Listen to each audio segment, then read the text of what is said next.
कि अम्मी का नाम क्या है? फातिमा रजी अल्लाह ताला अन्हा।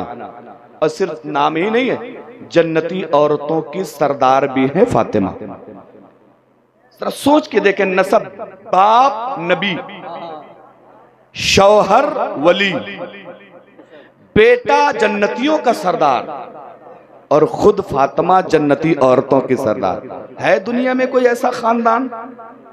है दुनिया में कोई ऐसा घर जिसमें जन्नती भी हो, नबी भी हो, वली भी हो, सहाबी भी हो, शहीद भी हो? और सिर्फ शहीद नहीं, शहीदों का सरदार।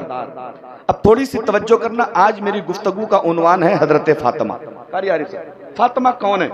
अभी तक आप लोगों ने खाली सुना होगा फातिमा, जानते नहीं आप फातिमा कौन है। थोड़ी सी तवज्जो की, 10-15 मिनट अगर गुफ्तगू मेरी सुन लेंगे तो इंशाल्लाह ये कुर्सी छोड़ना किसको कहते हैं आप भूल जाएंगे। कुर्सी छोड़ी जाती है, थोड़ी सी तवज्जो करना। ए मेरे भाई, इधर देख, इधर देख, बातें फिर कर लेना कभी। शबीउल हसन बहुत मुश्किल से मिलते हैं, समझ रहे हो ना? हाँ, थोड़ी सी तवज्जो मेरे नौजवानों, मेरी बहनों, तुम भी सुनना जरा गौर से। हजरत फातिमा है, मेरे आका फरमाते फातिमा तो बिदअतुम मिन्नी, फातिमा मेरे बदन का एक टुकड़ा है। मुर्तिया के मेरे नौजवानों जरा गौर करना, मेरे नबी क्या फरमाते? फातिमा मेरे बदन का एक टुकड़ा, फातिमा मेरे बदन का एक हिस्सा, फातिमा मेरे बदन का एक जुज है, फातिमा मेरे बदन का एक पार्ट है, फातिमा मेरे बदन का एक अंग है। जरा सोचना कि अगर आपको अपने बेटे को आप कहते बेटा मेरे जिगर का टुकड़ा है, बेटा मेरा लाल है, बेटा मेरा लख्ते जिगर है, बेटा मेरा नूरे नजर है, ये सारी चीजें आदमी बेटे को कहे तो समझ में आता है। लेकिन मेरे नबी बेटी से कह रहे बेटी फातिमा मेरे बदन का टुकड़ा है, बेटी फातिमा मेरे जिगर का टुकड़ा है, बेटी फातिमा मेरे बदन का एक हिस्सा है। हमने सवाल किया या रसूल अल्लाह, आपको तो हमने कुरान पाक में पढ़ा है नबी नूर है, हमने तो हदीस में पढ़ा है नबी नूर है, हमने तो कुरान पाक के मुताले से जाना है कि मुस्तफा नूर है। आपने फरमाया फातिमा मेरे बदन का टुकड़ा है। अगर आपके बदन का टुकड़ा है तो क्या फातिमा भी नूर है? इसलिए जो चीज नूर से निकाली जाती है वो नूर होती है, जो चीज नूर से अलग की जाती है वो नूर है। मिसाल के तौर पे मेरे हाथ में ये गेंदे का फूल है, इसमें से मैं 2-3 पत्तियां निकाल के अलग कर लूं तो ये भी तो गेंदे का हिस्सा है, ये भी तो गेंदे का पार्ट है, ये भी तो गेंदा ही कहा जाएगा। मेरे नबी नूर है, नबी के नूर, नबी फरमाते फातिमा मेरे बदन का हिस्सा है। इसका मतलब फातिमा भी क्या नबी, फातिमा भी नूर है? बात समझ में नहीं आई है। हमने पूछा रसूल अल्लाह, अगर फातिमा नूर है तो नूर तो कभी गंदा नहीं होता, नूर तो कभी मैला नहीं होता, नूर तो कभी नापाक नहीं होता है। जबकि औरतों का मामला यह है, हर औरत दुनिया में महीने के 2-4 दिनों के लिए नापाक होती है। हमारे घर की औरत हो वो भी होती है, आपके घर की औरत हो वो भी होती है, हमारी बहन हो वो भी नापाक है, बीवी है वो भी नापाक है, बेटी है वो भी नापाक होती है। और नूर कभी नापाक नहीं हो सकता है, नूर तो हमेशा से पाक है। और अगर नूर को नापाक मान लिया जाए और नूर को गंदा मान लिया जाए, फिर मतलब यह है कि नबी के अंदर भी गंदगी है। सुन्नियों का अकीदा अलग है, नबी नूर है, नूर से जो चीज निकलेगी नूर होगी। हमने कहा या रसूल अल्लाह, बात समझ में नहीं आ रही है। आपने फातिमा को बदन का टुकड़ा बताया, फातिमा एक औरत है। अगर फातिमा भी नूर है तो नूर को तो कभी महीने का खून नहीं आएगा, नूर को तो कभी गंदगी नहीं होगी। और अगर महीने का खून ना आए तो औरत के यहाँ बच्चा नहीं पैदा होता, महीने का खून खराब हो औरत के यहाँ विलादत नहीं होती, महीने का खून ना आए औरत को बाज माना जाता है, औरत के घर पे विलादत नहीं होती। हमने देखा फातिमा हसन हुसैन की अम्मी है, फातिमा के घर पे ज़ैनब आई है, फातिमा तो बेटों की माँ है, फातिमा तो बेटी की माँ है। या रसूल अल्लाह, फिर आप हमें समझाइए आखिर फातिमा नूर कैसे है? मेरे आका फरमाते सुनो सुनो, मेरी बेटी फातिमा अकेली दुनिया की ऐसी औरत है जो महीने के 300 दिन पाक रहती थी, कभी नापाक नहीं होती थी। आला हज़रत फरमाते हैं तेरी नस्ल पाक में है, बच्चा बच्चा नूर का, तू है ऐने नूर, तेरा सब घराना नूर का। नारे तकबीर, नारे रिसालत, तू है ऐने नूर, तेरा सब घराना। दुनिया की अकेली औरत है फातिमा जो महीने में नापाक नहीं होती थी। उनको खून, हैज वाला खून, एमसी वाला खून, माहवारी वाला खून नहीं आता था। वो महीने के 300 दिन उन पे नमाज फर्ज रहती थी। हजरत फातिमा नमाज पढ़ती, दुनिया की अकेली औरत है। जिस तरह मेरा नबी दुनिया के सारे नबियों से अलग है, उस तरह उनकी बेटी दुनिया की सारी औरतों से अलग है। अब ये फातिमा उम्र हो गई 4 साल की। कितनी? जोर से बोलो। 4 साल। 4 साल की उम्र हो गई, चलने लगी। अच्छा एक बात बताए, नबी का अब हमारे एक मुर्तिया के नौजवानों को खड़ा करो, इनसे पूछो ना फला फिल्म किस सन में रिलीज हुई थी, तो खटाखट बताए। हीरो का नाम पूछ लो, जगह पूछ लो, हीरोइन का नाम पूछ लो, उसमें जोकरी करने वाले का नाम पूछ लो, तो सब याद है। और ये इतने दिन से बाप मुसलमान, दादा मुसलमान, परदादा, लकड़दादा, सबके सब मुसलमान है, लेकिन नौजवान से पूछो जरा बताओ नबी की दादी का नाम क्या है, तो इसको पता ही नहीं। बताओ नबी की कितनी बीवियां हैं, उनके नाम क्या है, इनको पता ही नहीं। बताओ जरा मुस्तफ़ा की कितनी औलादें हुई, इसका नाम बताओ, पता ही नहीं। नबी के दादा का नाम क्या है, नबी के नाना का नाम पता ही नहीं। आओ थोड़ी सी तवज्जो करो, नबी के बाप का नाम है हजरत अब्दुल्ला, नबी की माँ का नाम है हजरत फातिमा, नबी के दादा का नाम है अब्दुल मुत्तलिब, नबी की दादी का नाम है हजरत बिर्रा, नबी के नाना का नाम है हजरत वहब, नबी की नानी का नाम है हजरत नबी के नाना का नाम है हजरत वहब, नबी की नानी का नाम है हजरत फातिमा, नबी की दादी का नाम है बिर्रा। मेरे मुस्तफ़ा की 7 औलादें हुई, 4 बेटियां 3 बेटे हैं।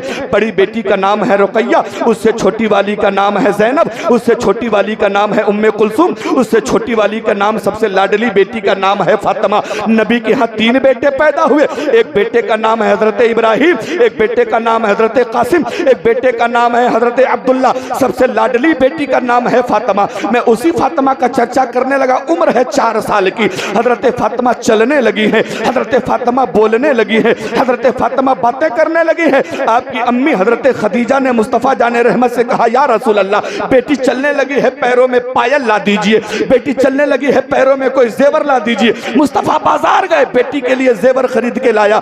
आप भी जानते हैं, हम भी जानते हैं, जब छोटी बच्चियां पायल पहन के चलती हैं तो कितना अच्छा लगता है, बेटे का, माँ का दिल मगन हो जाता है। बाप देख देख के बेटी का चलना मुस्कुराता है। मेरे नबी ने जब अपने दस्ते मुकद्दस से हजरत फातिमा को पायल पहनाया है तो अर्शे आज़म भी मुस्कुरा रहा था, फरिश्ते भी मुस्कुरा रहे थे, दुनिया की सारी हूरें मुस्कुरा रहे थे और ये कह रहे थे, या रसूल अल्लाह, यही वो फातिमा है जिन पे जन्नत की सारी हूरें कुर्बान है, यही वो फातिमा है जिन पे जन्नत का हुस्न निसार हो जाता। 4 साल की है फातिमा। पायल पहना, अम्मी ने समझाया, बेटी बाहर चल जा रही हो खेलने, पायल उतारना नहीं, किसी को देना नहीं। हम भी जब बच्चों को खिलौना देते तो कहते ना, बेटा तोड़ना नहीं, गुम मत करना, बचा के लाना, किसी को खोलने मत देना। ये हजरत खदीजा ने समझा के भेजाया। लेकिन फातिमा नबी के घर की पली हुई थी, फातिमा मुस्तफ़ा के गोद में खेली हुई थी, फातिमा नबी की बीवी खदीजा का दूध पिया है फातिमा ने। आओ जरा, हजरत फातिमा जब गई बाहर ना तो देखा एक भिखारी औरत भीख मांग रही है, भीख मांग रही। उसने कहा, अल्लाह के नाम पे कुछ दे दो। उसने इस घर से भीख मांगा, उस घर से मांगा, उस घर से मांगा, हर घर से भीख मांगती जा रही है। हजरत फातिमा ने जब उसकी नजर देखी तो फटे पुराने कपड़े हैं, चेहरा परागंदा है, बाल बिखरा हुआ है, गरीबी टपक रही है उसके पूरे बदन से। हजरत फातिमा को रहम आ गया, अपने पैर की पायल खोल दिया, अपने पैर का जेवर निकाला, ले जाके गरीब औरत की झोली में डाल दिया। कहा, अम्मा लो ये मेरा पायल ले लो, लो ये मेरे चांदी का जेवर ले लो, ले जाके अपना कुछ काम कर लेना। हजरत फातिमा ने वो जेवर उसे दे दिया है। थोड़ी देर के बाद जब घर के अंदर आई हैं, माँ खदीजा ने पूछा, बेटी फातिमा तुम्हारी पायल कहाँ है, बेटी फातिमा तुम्हारा जेवर कहाँ है, बेटी फातिमा तुम्हारे पैरों में पहने जाने वाली पायल कहाँ है। हजरत फातिमा कहती, अम्मी मैं तो बड़ी छोटी हूँ, मुझे पायल की क्या जरूरत है, मुझे जेवर की क्या जरूरत है। मैंने अपना पायल उठाया, अल्लाह के नाम पे मैंने पायल गरीब को दे दिया है, मैंने ये पायल गरीब को दे दिया है। अम्मा मेरे पास पायल नहीं रहेगा तब भी जिंदगी चलेगी, गरीब के घर का कम से कम 2-4 दिन चूल्हा ही जल जाएगा। इस जात का नाम है फातिमा। और आगे बढ़िए, हजरत फातिमा की उम्र हो गई, उम्र हो गई। मेरी बहनों थोड़ी सी तवज्जो करना, कैसी उम्र, शादी की। पैगाम आने लगे, रिश्ते आने लगे। अल्लाह ने हजरत जिब्रील को भेजा, जिब्रील जाओ जरा मेरे मुस्तफ़ा से कह दो, मेरे नबी से कह दो कि कोई रिश्ता नहीं चुनेंगे, अल्लाह ने फातिमा के लिए लड़का चुन लिया।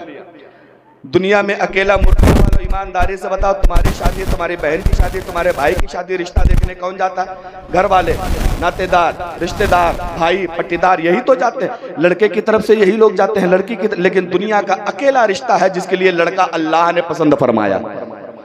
अकेली शादी है जिसके लिए लड़का परवरदिगार ने पसंद। हजरत जिब्रील आए मुस्तफ़ा की बारगाह में, अर्ज करते या रसूल अल्लाह परेशान है, रिश्ते बहुत आ रहे हैं। नबी ने फरमाया हाँ हाँ। मेरे नबी को हजरत जिब्रील कहते ऐलान कर दीजिए कि फातिमा का रिश्ता हो गया। नबी ने कहा रिश्ता हो गया, अरे लड़का कौन है? हजरत जिब्रील कहते ये तो मुझे भी पता नहीं लड़का कौन है, अल्लाह ने कहा है, बस ऐलान कर दी। मुस्तफ़ा ने ऐलान कर दिया कि लोगों रिश्ते मत भेजो, फातिमा का रिश्ता हो चुका। थोड़े दिनों के बाद शादी है, जब शादी नहीं हुई, थोड़े दिन गुजर गए तो फिर रिश्ता आने लगा। और रिश्ता किसका? अरे गैरों का नहीं। हमारे घर पे अगर प्रधान का रिश्ता आ जाए तो आदमी सीना तान के चलता रहे, हमारी बेटी प्रधान के घर जा रही। लेकिन फातिमा के रिश्ते के लिए बड़े बड़े करोड़पति, अरबपति, शहजादे, अपने वक्त के बादशाह, सुल्तान, सरदार का रिश्ता आ रहा। लेकिन मेरे नबी ने सबको नकार दिया, क्योंकि अल्लाह ने फरमाया था फातिमा के लिए लड़का चुन लिया गया है। अब जब रिश्ते और आने लगे तो अल्लाह ने हजरत जिब्रील को भेजा, जिब्रील जाओ मेरे नबी की बारगाह में चले जाओ, जाके कह देना या रसूल अल्लाह फातिमा के निकाह का टाइम आ गया है, फातिमा का निकाह कर दीजिए। हजरत जिब्रील आए, कहा या रसूल अल्लाह फातिमा के निकाह का वक्त हो गया है, निकाह कर दीजिए। मेरे नबी फरमाते लड़का तो बताओ किससे निकाह कर दिया जाए, किससे शादी करा दी जाए। मैं हजरत जिब्रील कहते हैं या रसूल अल्लाह लड़का ढूंढने कहीं बाहर नहीं जाना है, आपके घर में, आपके खानदान में आपका चचेरा भाई मौला अली है, उसको बुलाइए, फातिमा से निकाह करवा दीजिए। अली को बुलाइए, फातिमा से शादी करा दीजिए। अली को बुलाया गया, अली जाओ तैयारी करो, कल तुम्हारी शादी। हजरत अली रोने लगे, अरे यार यहाँ शादी तो पहले 6 महीना पहले तारीख पड़ती है, फिर शॉपिंग का दौर शुरू होता है, तो कोई बहराइच जा रहा है, कोई लखनऊ जा रहा है, कोई कहीं जा रहा है, कोई कहीं जा रहा है। एक बार अम्मा जा रही है, फिर बहन जा रही है, फिर भाभी जा रही है, फिर छोटी बहन, देवरानी, जेठानी, नंदे, बिल्कुल भरमार होती। लेकिन वहां बुलाया, कहा अली कल तुम्हारा निकाह है। हजरत अली रोने लगे, या रसूल अल्लाह मेरा निकाह? अरे मुझ जैसा गरीब तो मदीने में कोई है ही नहीं, मेरे बदन पे जो ये कपड़ा है ना, कपड़ा, ये कपड़ा पहनने के अलावा मेरे पास दूसरा कपड़ा नहीं है, मुझसे शादी कौन लड़की कर लेगी? और मैं अगर शादी कर भी लूंगा या रसूल अल्लाह तो मेरा अपना पहनने का जुगाड़ नहीं, मैं बीवी को कहां से पहना? बगल में एक साहबी खड़े थे, कहने लगे यार ओ मौला अली घबराने की जरूरत नहीं, रिश्ते के लिए हाँ कर दो, कपड़ा मेरी तरफ से रहेगा। जोर से कह दो। क्या कहा? कपड़ा। हजरत अली ने कहा या रसूल अल्लाह कपड़ा तो मिल गया, लेकिन फातिमा को ले जाके रखूंगा कहाँ? मेरे पास घर नहीं है। बगल में साहबी खड़े थे, कहने लगे अली रिश्ते के लिए हाँ कर दो, मेरा मदीने में 2 घर है, घर मेरी तरफ से, घर मेरी तरफ से। मूर्तिया वालों अब यही रुक जाओ, शादियां तुम्हारे घरों में भी होती है ना। शादियों में एक सबसे कमीना रिश्तेदार आता है जिसको बहनोई कहते हैं, एक नंबर का दज्जाल, एक नंबर का लुटेरा और एक नंबर का मक्कार। अगर कहीं बंबई उम्बई रहता है, थोड़े बहुत पैसे उसे कमा लेता है, तो समझ लो उसके पैर जमीन पे नहीं पड़ रहे हैं। अब वो साले को फोन करेगा, साले साहब टेंशन मत लेना। ससुर को फोन करेगा, ससुर साहब टेंशन मत लेना। साले ने पूछा भैया किस बात का टेंशन? बोला रंडियां मेरी तरफ से रहेंगे, डीजे मेरी तरफ से रहेगा, बाजा मेरी तरफ से रहेगा, खुराफात मेरी तरफ से रहेगी, आर्केस्ट्रा मेरी तरफ से रहेगा। ओ जालिमा, तुमने हजरत अली की शादी को देखा होता तो ये ऑफर नहीं देते, तुमने हजरत फातिमा का निकाह देखा होता तो ये नहीं कहते, तुमने दीन सीखा होता तो नहीं कहते, तुम्हें इमाम हुसैन से सच्ची मोहब्बत होती तो कभी नाच के करीब नहीं जाते, तुम्हें इमाम हुसैन से सच्चा प्यार होता तो कभी डीजे बाजे के करीब नहीं जाते। हजरत अली के दोस्तों ने कहा था अली शादी कर लो, कपड़ा नहीं है तो मेरी तरफ से रहेगा। ये जालिम कह रहा है कि अगर डीजे नहीं बदवाओगे तो ना खुद आएंगे ना तुम्हारी बेटी को आने देंगे। कहते नहीं कहते हैं? और ऐसे बहनोइयों को मारो लात, जाके गिरे 36 किलोमीटर दूर। और इनसे कहा कान खोल के सुन, शादी मेरी, घर मेरा, तो फैसला मेरा चलेगा। तुझे तेरा डीजे मुबारक हो, मुझे मुस्तफा की मोहब्बत मुबारक हो, तुझे तेरा नाच गाना मुबारक हो, मुझे मुस्तफा की मिलाद कराना मुबारक हो।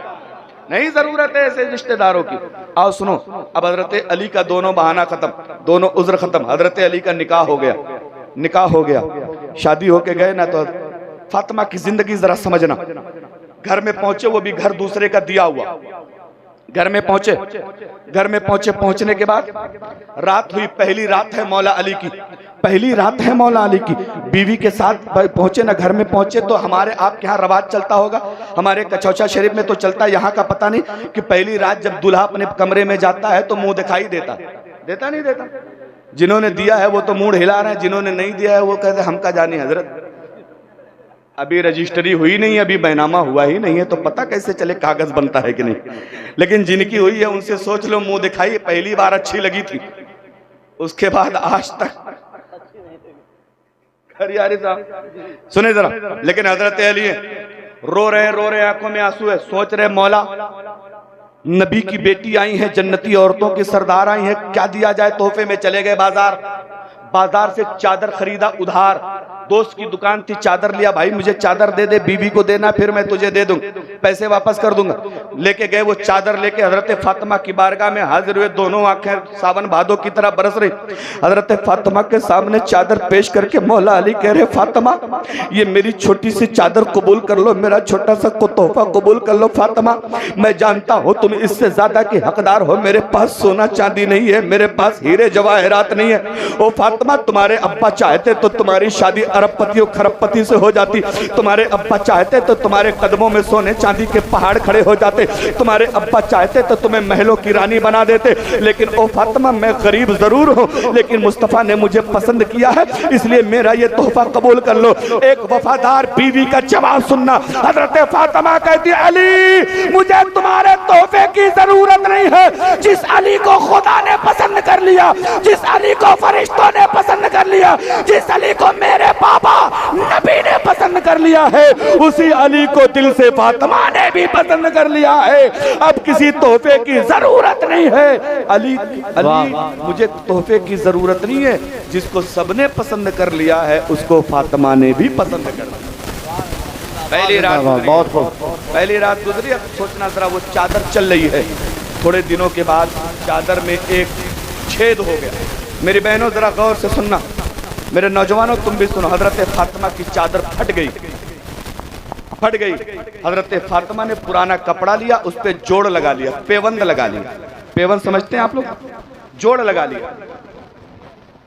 फिर वही चादर ओढ़ने लगी, पहनने लगी। फिर थोड़े दिनों के बाद वो चादर दूसरी जगह फट गई। फिर हजरत फातिमा ने जोड़ लगा लिया, तीसरी जगह फट गई। एक एक करके वो चादर 16 जगह फट गई। कितनी जगह? जोर से बोलो। 16 जगह से फट गई।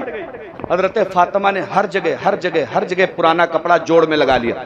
लेकिन जरा सोच के देखना, नबी की बेटी जो इशारा कर दे तो डूबा सूरज वापस आ जाता है, जो इशारा कर दे तो 14वीं का चांद 2 टुकड़े में बदल जाता है, जो इशारा कर दे तो उंगलियों से पानी की धारा निकल जाती है, जो अपना हाथ फेर दे तो टूटी हुई हड्डी जुड़ जाती है, जो अली की आंखों में अपना थूक लगा दे तो आंखें अच्छी हो जाती है, जो काले गुलाम के चेहरे पे हाथ फेर दे तो चेहरा गोरा हो जाता है। क्या वो अपने नबी की बेटी की अपनी बेटी की गरीबी दूर नहीं कर सकते थे? लेकिन नहीं किया। क्यों? इसलिए मुस्तफा फरमाते हैं मैं गरीबों में पैदा हुआ हूँ, गरीबों में पला बड़ा हूँ, और मैदान क़यामत में गरीबों के ग्रुप के साथ, गरीबों के झुंड के साथ मैं जन्नत में चला जाऊंगा। इसलिए ओ मुर्तिहा के मेरे मुसलमानों, अगर अल्लाह ने तुम्हें गरीबी दी है तो मुस्तफा का शुक्र अदा करना, मुस्तफा की हदीसों को पढ़ के समझने की कोशिश करना। नबी की बेटी है, 16 जगह से चादर फट गई, हर जगह जोड़ लगा लिया। थोड़े दिनों के बाद 17वीं जगह फट गई।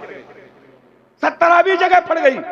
आके दिखाया चादर मौला अली को। अली जरा देखो ना, मेरी चादर में तो अब जोड़ लगाने की भी जगह नहीं बची है, ये चादर 17वीं जगह फट गई है। अली घर में पुराना कपड़ा नहीं है, कहीं पड़ोस में चले जाओ, थोड़ा सा पुराना कपड़ा मांग के मुझे दे दो, मैं अपनी चादर में जोड़ लगा लूं। ओ मेरी मुर्तिया की अजीज बहनों, ईमानदारी से बताना, क्या तुमने अपने शौहर से कभी इस तरह का बर्ताव किया है? तुम्हारा शौहर तो अगर 15 दिन पहले कोई शादी हुई है कारी आरिफ साहब, उसके 10 दिन के बाद कोई शादी और हो तो उस शादी में अलग जोड़ा चाहिए, इस शादी में अलग जोड़ा चाहिए।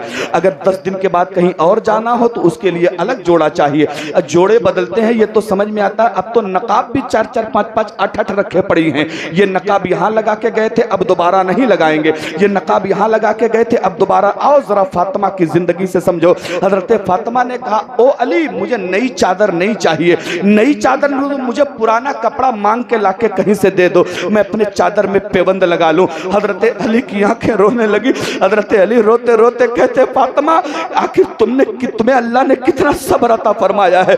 दूसरी बीवियां होती तो शौहरों से लड़ाई करती, दूसरी बीवियां होती तो शौहरों से झगड़ा करती, तुम हो कि मुझसे कह रही हो कि पुराना कपड़ा लाओ। ओ फातिमा हम लोग सैयद पातेहियत घराने वाले लोग हैं, किसी के सामने हाथ फैलाना हमें अच्छा नहीं लगता है, इसलिए फातिमा किसी से मांगने से बेहतर यह है घर में चली जाओ, एक ऊंट का चमड़ा रखा है, ऊंट का चमड़ा, उसी चमड़े को काट लो, कपड़े में पेवंद लगा लो। ओ मेरा मूर्तिया के भाइयों और बहनों, ईमानदारी से बताना, क्या कपड़े में चमड़े का पेवंद कभी लगते आपने देखा है? क्या कमरे और चमड़े की मैचिंग कभी होती देखी है? हजरत फातिमा कहती अली तुम ठीक कह रहे हो, मुझे कहीं जाना थोड़ी है, लाओ मैं उसी उसी चमड़े का पेवंद लगा लेती हूँ। हजरत फातिमा ने वो चमड़ा काटा है, दुपट्टे में पेवंद लगा लिया है, उसके बाद भी 17 जगह से दुपट्टा फटा है, लेकिन पर्दे का आलम यह था पूरे मदीने में किसी ने फातिमा का चेहरा नहीं देखा है,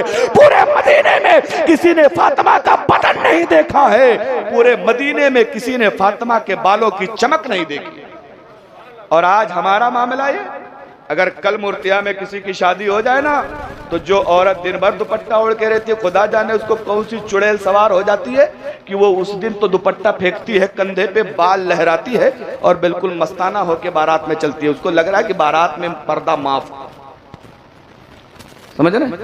आइए थोड़ा सा और आगे बढ़े, घबरा तो नहीं रहना, अगर जाने का मन हो तो चले जाइए। मैंने आपसे 15 मिनट उधार मांगा था, आज तक ऐसा नहीं हुआ मैं 15 मिनट शुरू हो जाऊं और आदमी कुर्सी छोड़ के चला जाए, ऐसा होता नहीं। अगर थोड़ा सा बात और आगे बढ़ानी है तो जोर से कह दे सुभान अल्लाह। देखिए जितनी देर तक आप बोलते रहेंगे उतनी देर तक हम भी आपका साथ देते रहे। ये जो लाइट बदी है ना, ये पिलर से दाहिनी तरफ वालों जरा जोर से कह दो सुभान अल्लाह।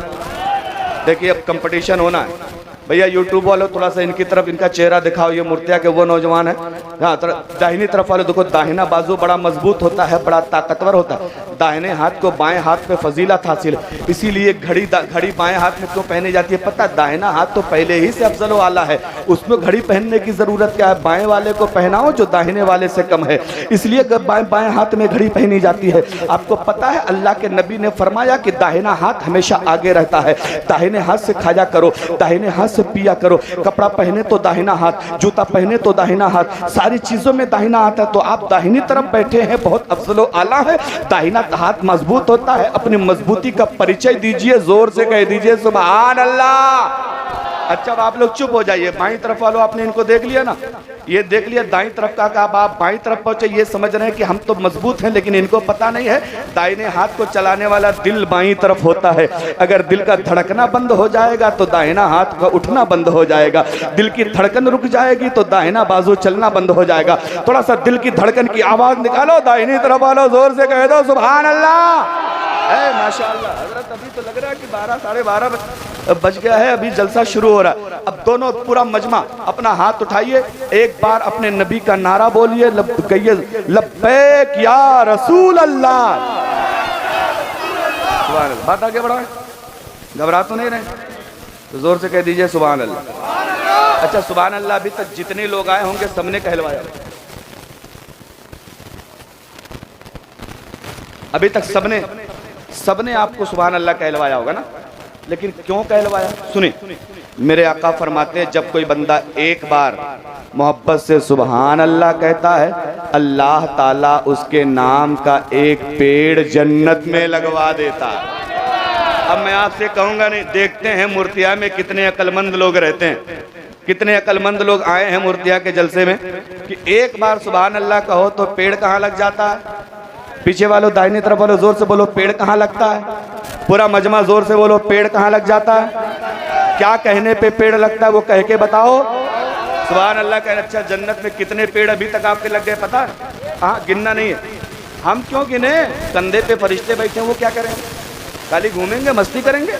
नहीं, ये बैठे हैं ना कंधे पे फरिश्ते, दाहिनी तरफ वाला नेकियां लिखता है, बाईं तरफ वाला बुराइयां लिखता है। तो दाहिनी तरफ वाले को आज बिजी रखो, बाएं वाले को तो हम लोग रोज रखते नहीं रखते। जैसे सुबह शुरू होती है दज्जाली, मक्कारी, अयारी, झूठ, फरेब, चुगली, लेना देना, बाँ पीठ, धम्मे का धुम्मा, पटकी का पटका, सब चलता नहीं चलता सुबह होते ही।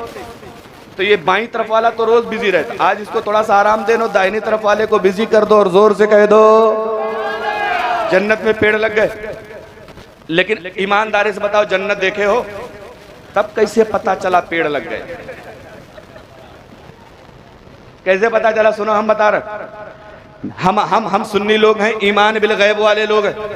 गैब की बातों पे हमारा ईमान है। आसमान 7 हैं, हमने 7 को नहीं देखा, नबी ने फरमाया हमने मान लिया। जमीनें 7 हैं, हमने 7 को नहीं देखा, नबी ने फरमाया हमने मान लिया। नबी मेराज में गए, हमने जाते नहीं देखा, नबी ने फरमाया हमने मान लिया। नमाजों का तोहफा लेकर आए, हमने लाते नहीं देखा, नबी ने फरमाया हमने मान लिया। हजरत जिब्रील कुरान पाक लेके मुस्तफ़ा की बारगाह में हाजिर हुए, हमने लाते नहीं देखा, नबी ने फरमाया हमने मान लिया।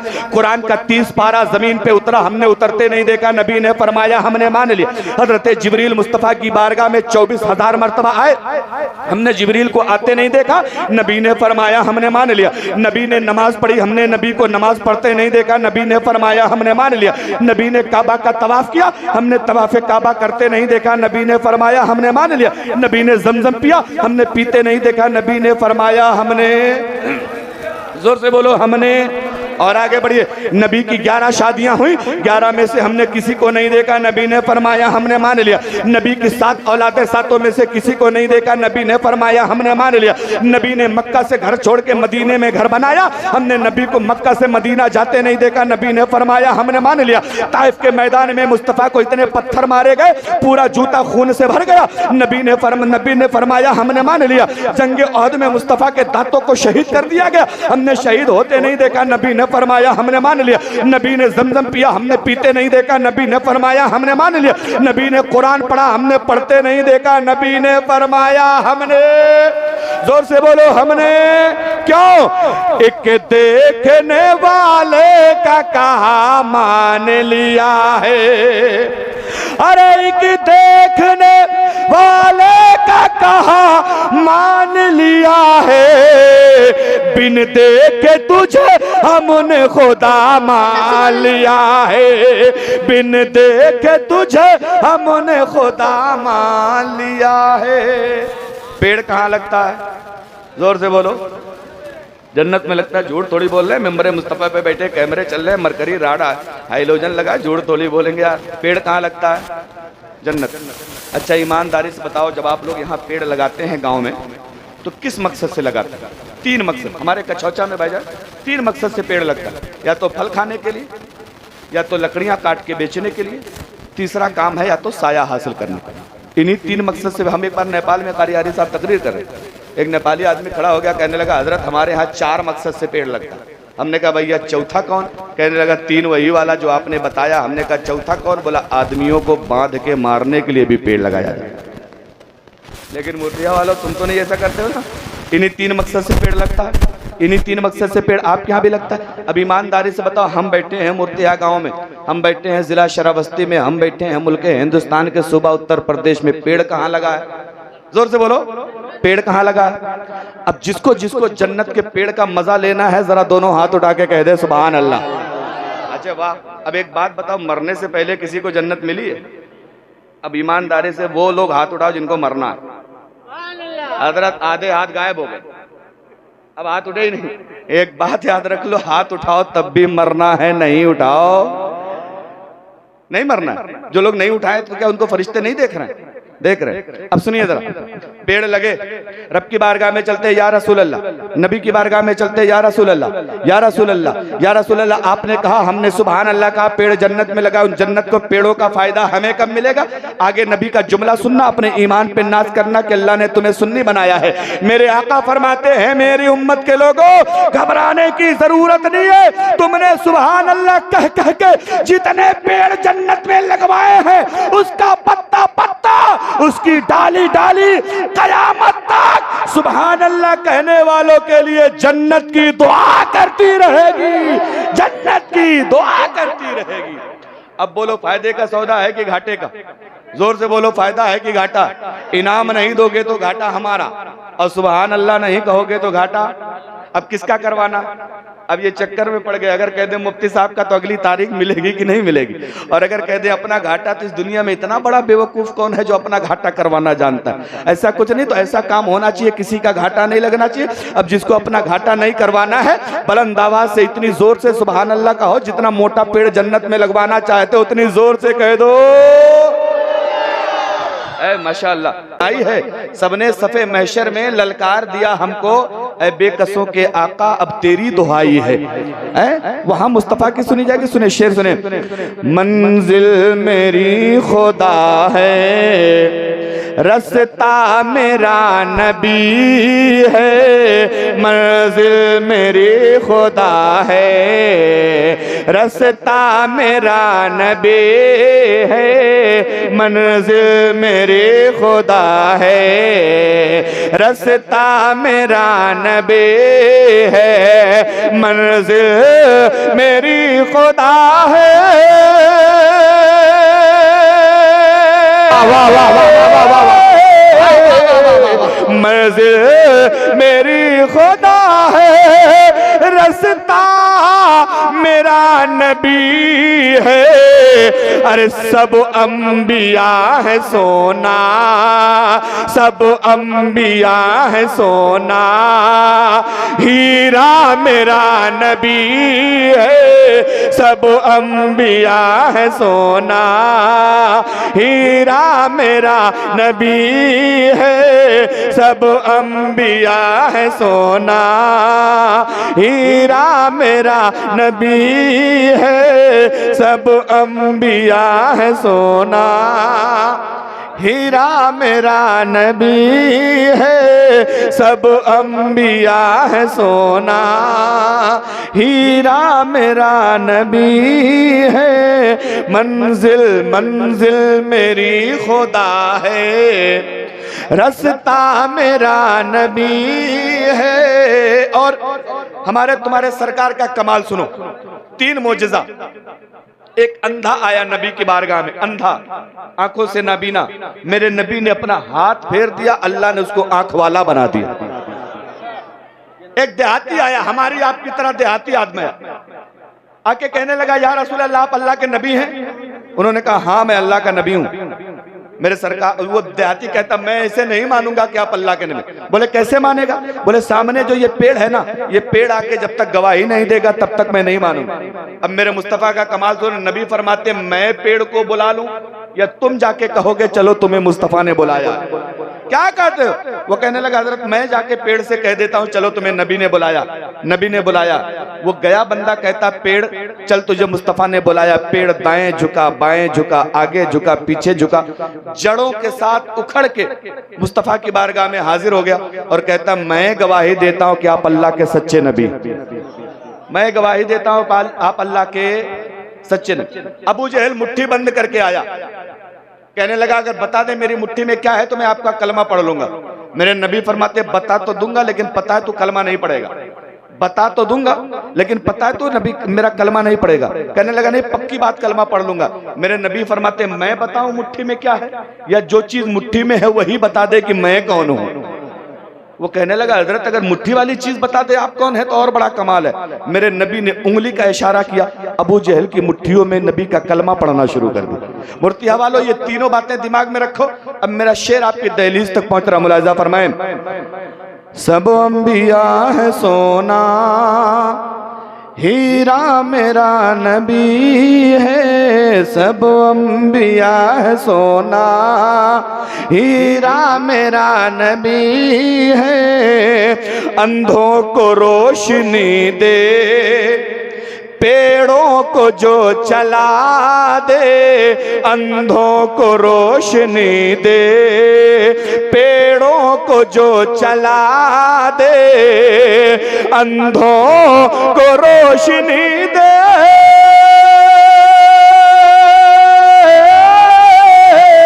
अंधों को रोशनी दे। जो चला दे, अरे पत्थर को भी पढ़ाता, पत्थर को भी पढ़ाता। कलमा मेरा नबी है, पत्थर को भी पढ़ाता। कलमा मेरा नबी है, पत्थर को भी पढ़ाता। कलमा मेरा नबी है। सब अंबिया है सोना, हीरा मेरा नबी है। और एक बात बताओ, ये मूर्तिया गांव है, यहाँ कोई बड़ा नेक बंदा हो, शरीफ हो, परहेजगार हो, आपका उससे झगड़ा हो जाए और मैं आके पूछूं यार फलाने कैसे हैं, तो आदमी कहेगा मेरा झगड़ा अपनी जगह, लेकिन बंदा है बड़ा ठीक ठाक, कहता ना। सच बात वो है जिसकी गवाही दुश्मन भी देते हैं। हक बात वो है जो सर चढ़ के बोलती है। कैसे बोलती है? एक शेर सुनिए।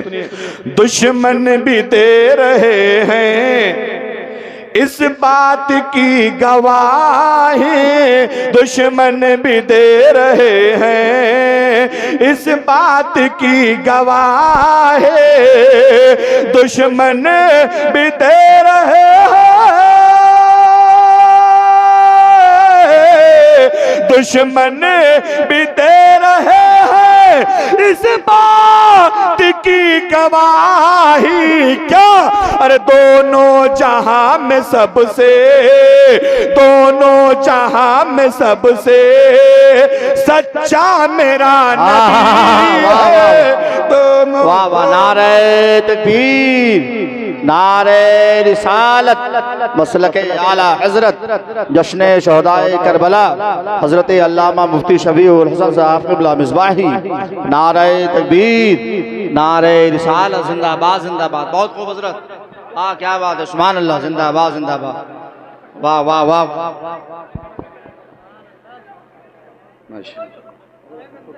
अच्छा एक बात बताओ मूर्तिया वालों, ये पूरे बदला चौराहा का 10-20 तुम ही लोग उठा लाए हो? इससे बड़ा नोट नहीं चलता भैया, यहाँ चलता है भाईजान? आप फूल लिए हैं, इससे बड़ा नोट नहीं चलता मूर्तियां में? अच्छा, मैं तो समझा कि शायद नोटबंदी का असर यहाँ भी सबसे पहले हुआ। आज ये हार जैसे आप लोगों ने मुझे पहनाया ना, आते ही मुझे बहुत डर लगने लगा। अच्छा सुभान अल्लाह, इससे बड़ा भी नोट चल रहा है कारी आरिफ साहब, देखें, इससे बड़ा नहीं आता। होता है? अगर होता होगा तो दिखेगा, वरना हम कैसे मान लें कि इससे बड़ा भी नोट यहाँ चलता है?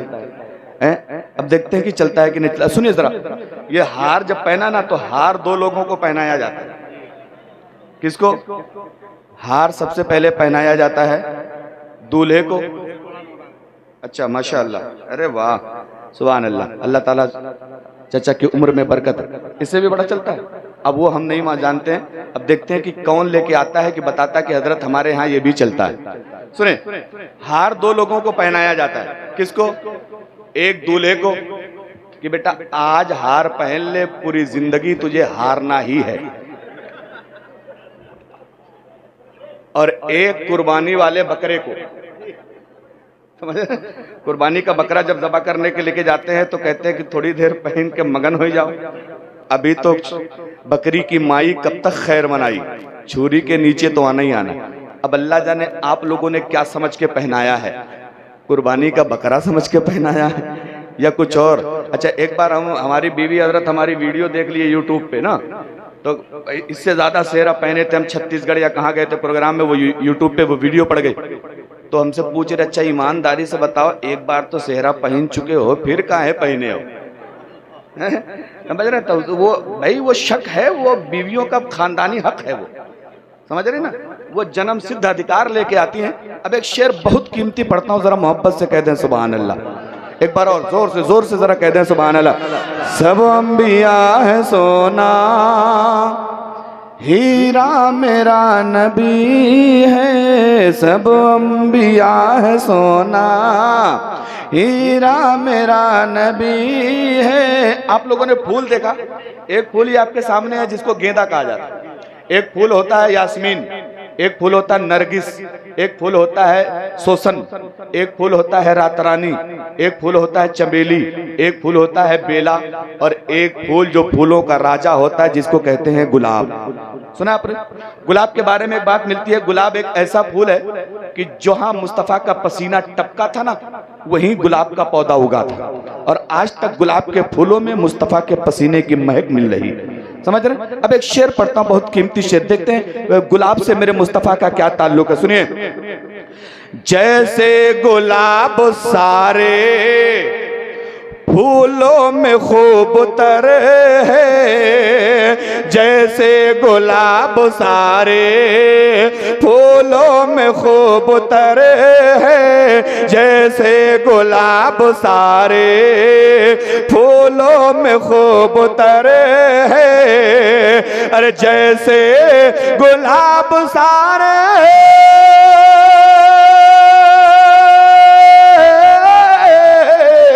जैसे गुलाब सारे फूलों में खूब उतरे हैं, अरे वैसे नबी में सबसे, वैसे नबी में सबसे, वैसे नबी में सबसे आला मेरा नबी है, वैसे नबी में सबसे आला मेरा नबी है, वैसे नबी में सबसे आला मेरा नबी है। सब अंबिया है सोना, जोर से बोलो हीरा मेरा नबी है।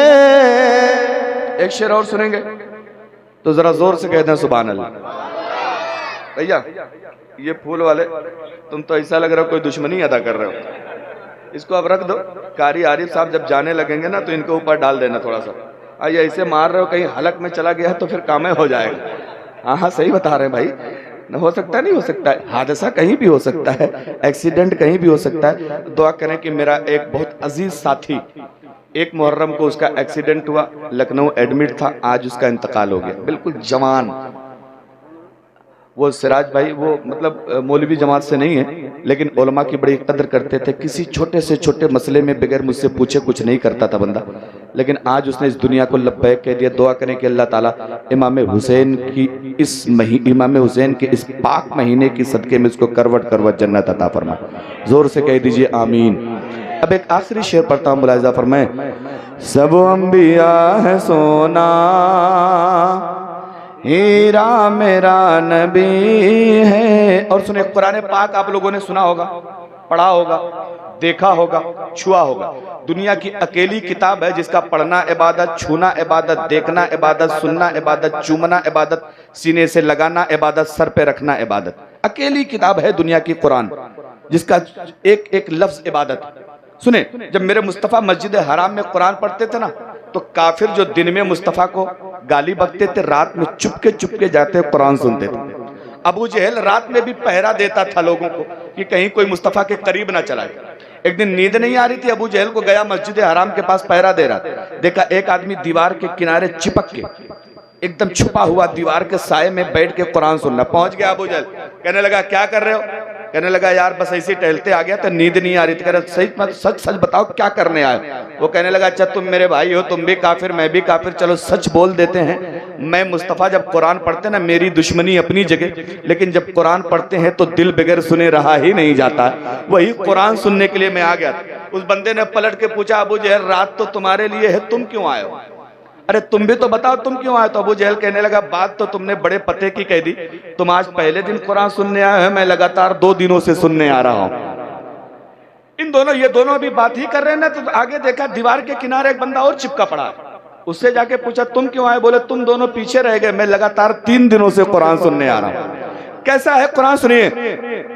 कुफ्फार मुशरिकी भी छुप छुप के सुन रहे हैं, कुफ्फार मुशरिकी भी छुप छुप के सुन रहे हैं, कुफ्फार मुशरिकी भी कुफ्फार मुशरिकी भी छुप छुप के सुन रहे हैं। कब?